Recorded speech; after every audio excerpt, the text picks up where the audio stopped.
Are you suffering from the back to school blues? So are we, but here's some tips that might help you.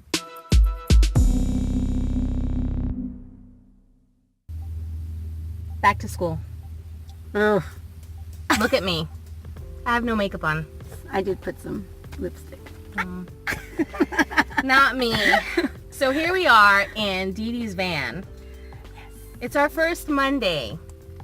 We get to drop off the kids and do a lot of planning, and we don't have it together yet.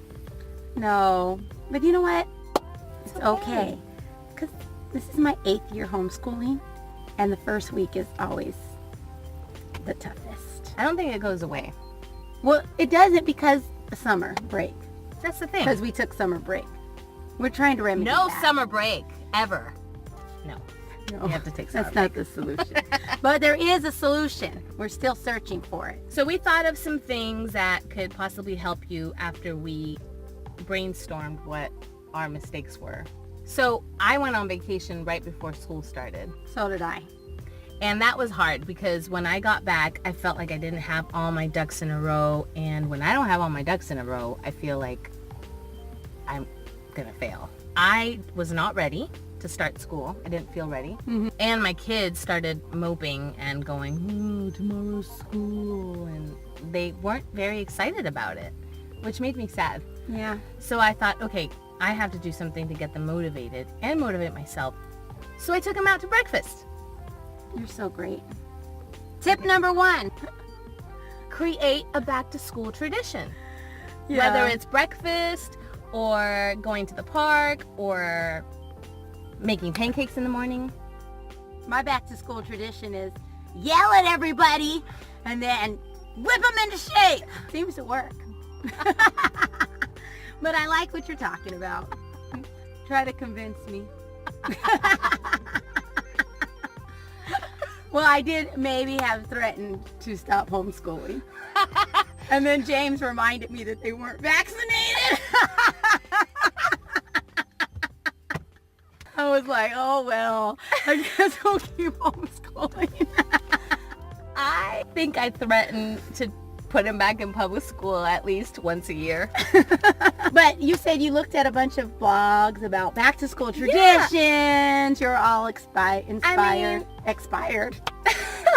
I'm not expired yet, thank God. Inspired. There's people that do like they do like homeschool in their pajamas and other, they have all sorts of fun traditions. So do the tradition that fits your family, but something to get the kids motivated. I found that when I took them out to breakfast, they all of a sudden, first of all, I surprised them. So I was like, guess what, kids? We're going out to breakfast to their favorite place. And they were like, oh, really? And they got so excited. And so at breakfast, I encouraged them. I spoke to them about our schedule, about what my expectations were. And then I told them how awesome they were.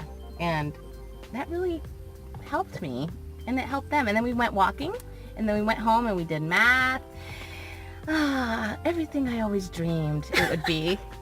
Well, I did make a back to school contract, and I had everybody brainstorm about goals and things that they wanted. And I wrote 2 goals that they signed the contract saying that they were going to commit to working diligently and working towards their goals. And we do that every year. Yeah. Tip number 2. Keep a loose plan. Don't be so structured. Yeah. I'm an over planner. I'm an under planner. No, you're not. You plan. I do a lot of stuff on the whim, though. And I think that works. And I've learned a lot of that from you. I'm a checklist task maker, and then I fail, and then I feel like a failure. So I realized this year, because I didn't have all my ducks in a row, that actually saying, okay, well, we didn't get to this today, but we're going to do math. We'll just start next week, And so that really helped me not stress. On Instagram, I did say I write everything in pencil. Yeah. I've learned that from her, too. I write everything in Sharpie, and then I hate myself. Well, I don't feel like, oh, we're so in a box. If we don't finish this, it's going to be the end of the world, And don't you think that that's something that our viewers can really benefit from, is remember you're homeschooling. There's flexibility. Tip number 3. Don't expect to get think like 4 or 5, however much time that you have for homeschooling, don't expect to have like those solid hours all done as if it were the middle of the year where you're already into it, you know? Like, I think I saw when my kids were glazing over and they were done, and I was like, okay, I think it's a good time to stop, versus pushing them until the end, you know, which I would have done in the past. Yeah, I think we did that. And I did encourage them to take a little longer break, go outside, get some fresh air.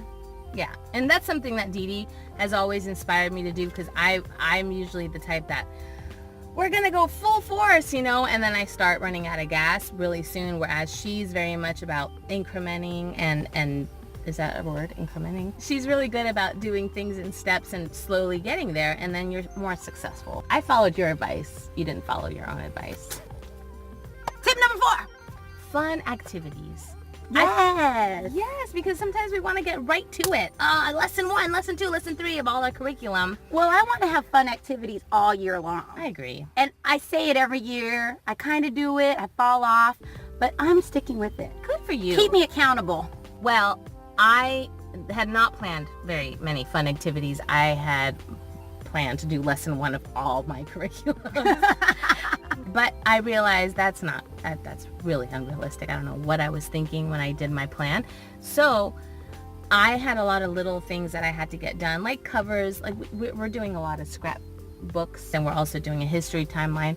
So how about let's decorate the covers of all those little things, and then it's done, and they feel like, oh, this is a project that we're doing. We're doing modern history. So I printed out all these pictures of Martin Luther King and John F. Kennedy and the Hiroshima bomb, and I was thinking in my head that this is gonna be the best collage ever.